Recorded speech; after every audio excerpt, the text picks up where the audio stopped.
Hotel spring ಅಂತ ಹೇಳ್ಬಿಟ್ಟು JC road ಅಲ್ಲಿ ಇರುವಂತ ಹೋಟೆಲ್ ಸ್ಪ್ರಿಂಗ್ ನಲ್ಲಿ ಆಗಸ್ಟ್ 15ಗೆ ಜೆಪಿ ಸರ್ ಜೊತೆಗೆ ನಾವು ಒಂದು ಸೆಲೆಬ್ರೇಟ್ ಮಾಡಿದ್ವಿ.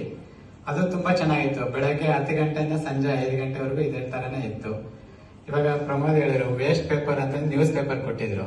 ಆ ಪೇಪರ್ ಅಲ್ಲಿ ಎಂತೆಂತ ಆರ್ಟಿಕಲ್ ಮಾಡಬಹುದು, ಯಾವ ಅಂದ್ರೆ ಒಂದ್ 4 ಜನ ಟೀಮ್ ಮಾಡಿದ್ರು, 4 ರಿಂದ 5 ಜನ. ಆ ಟೀಮ್ ಅಲ್ಲಿ ಅವರು ವಹಿಸ್ಕೊಂಡು ಅವ್ರಿಗೆ ಏನಂತ ಅವರಲ್ಲಿರೋ ಪ್ರತಿಭೆ ಉಪಯೋಗಿಸ್ಕೊಂಡು ಅವ್ರವ್ರದ್ದಾದಂತ ಒಂದೊಂದು ಇದು ಮಾಡಿದ್ರು. ಒಬ್ರು ಆಂಜನೇಯ ಮಾಡಿದ್ರು, ಒಬ್ರು ರೈತರು ನೇಗಿಲ ತರ ಹೊರೋ ತರ ಮಾಡಿದ್ರು.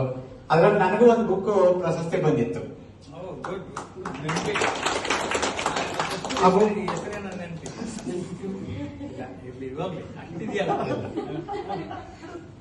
ಆ ಬುಕ್ ಇನ್ನ ಮನೇಲಿ ಇದೆ, ಅಲ್ಲಿ ಎಲ್ಲಿದೆ ಅಂತ ನೋಡ್ಬೇಕು. ಪ್ರಶಸ್ತಿ ಬರೋದ್ ದೊಡ್ಡದಲ್ಲ, ಪುಸ್ತಕ ತೆಗೆದು ನೋಡಿದ್ರೆ ನಮ್ಮಂತವ್ರಿಗೆ ಬರ್ದಿರೋ ಇದೆ. ಪುಸ್ತಕ ಅಂತೂ ಇದೆ, ಖಂಡಿತ ಖಂಡಿತ ಟ್ರೈನಿಂಗ್ ಕಲಿಸಿದ್ರೆ ಇವ್ರನ್ನ ಕೇಳೋಣ, ಖಂಡಿತ ಇವ್ರಿಗೆ ಮರ್ತೋಗ್ಬಿಡುತ್ತೆ.